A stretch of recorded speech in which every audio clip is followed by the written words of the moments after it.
Welcome to another episode of Geopolitics with Alex, and today I'll do one of those slightly dangerous things for an academic. In other words, I'll comment on the latest developments, the war in Ukraine.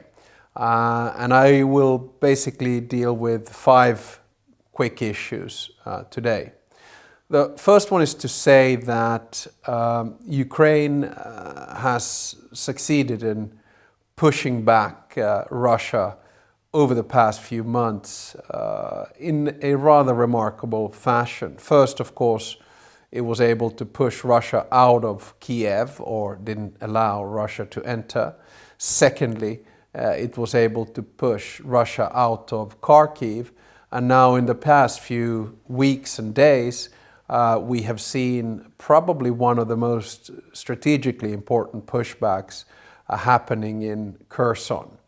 So I'm quite sure that at the moment the Kremlin, President Putin in the lead, and his military are scratching their heads and trying to figure out that how can we get this war back under management or control. And things are not looking very good from the Kremlin's perspective at the moment. If you add on to that public support for the war after the mobilization and the rather humiliating defeats and withdrawals of troops in Kherson have led to a situation, I think, in Moscow and in Russia in general, where they're questioning why this war is taking place overall.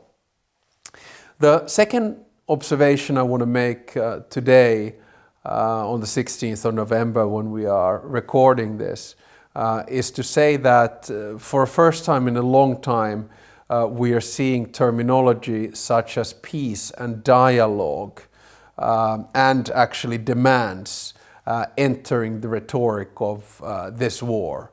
I'm not saying that there's a perspective for peace negotiations at the moment, but the fact that President Zelenskyy put forward 10 demands for peace, and the fact that the head of the CIA, Bill Burns, met his counterpart Narishkin in Ankara to discuss the use or non-use of nuclear arms is an indication that there is a dialogue going on.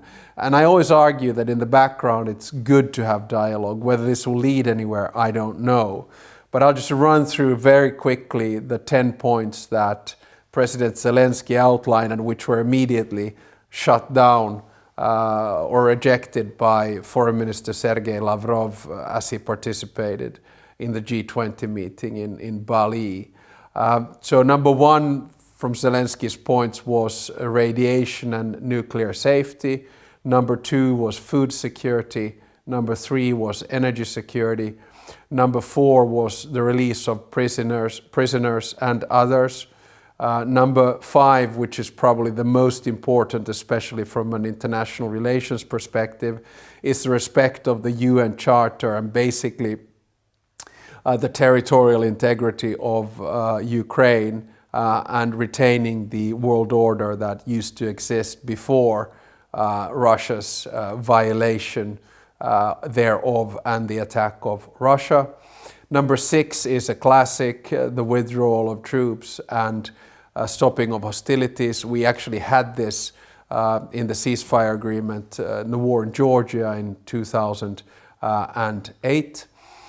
Number 7 is the call for justice. Number 8 is what is called eco code and environment, so basically saving the environment of the region. Number 9 is the prevention of escalation, and then finally number 10 is a confirmation to end the war. A lot of the questions that have come through from you, which I will be dealing with in a separate episode, are about how we can actually end this war and what is a victory for Ukraine. More on that later. But point number 2 today is that there is now the use of the word peace dialogue and demand. The third observation to make is that G20 has met in Indonesia in Bali.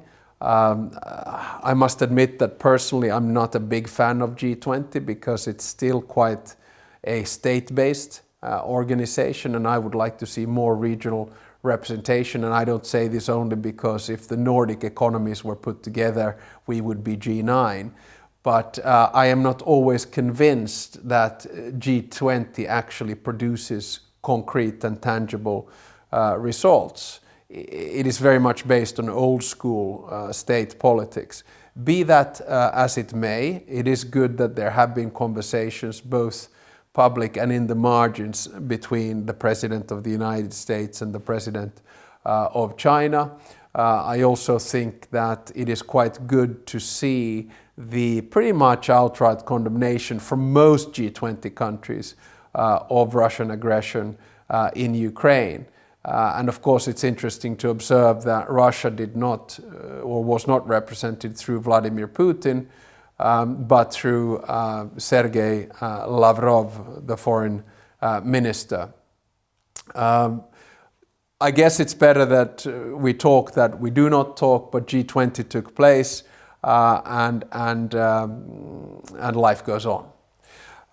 The fourth point I wanted to make is that last night, in other words on the 15th of November, there were 2 missiles that crossed the border over to Poland. Now, the original analysis, a very quick one, was to say that these were fired by Russia and were Russian missiles, either on purpose or by mistake.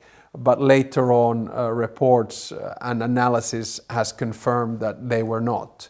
I think it's very important that the situation is analyzed and a report is then filed of what actually happened. And the example that I give is nuclear escalation in the 1960s in Cuba.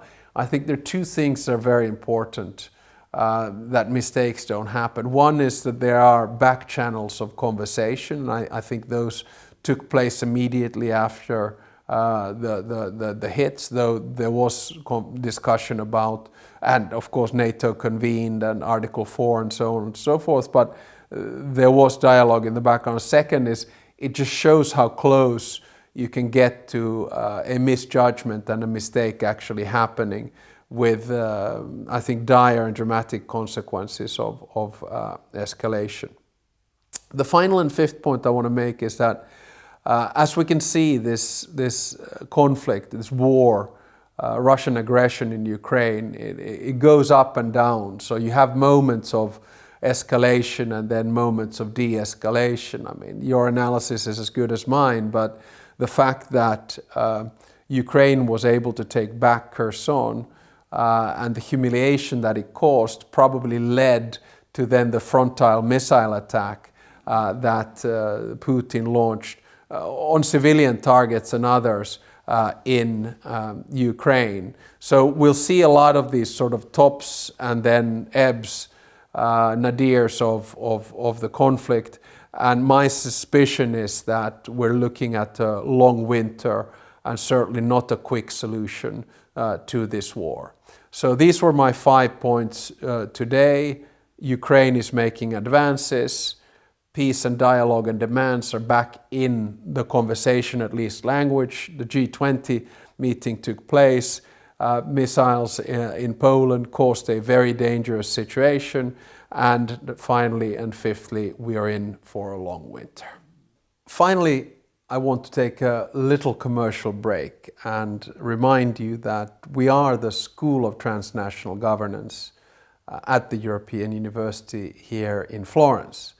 And we have 3 wonderful programs which I encourage all of you to look into. Number 1 is a 2-year master's program in transnational governance. The applications are now open.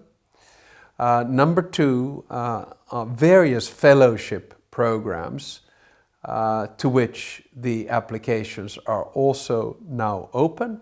And number 3 is executive training, where we have professionals and others learning about many different pressing issues ranging from climate to migration. So please visit our homepage and check out what we're doing. I think what we do is pretty cool. America made its declaration of independence.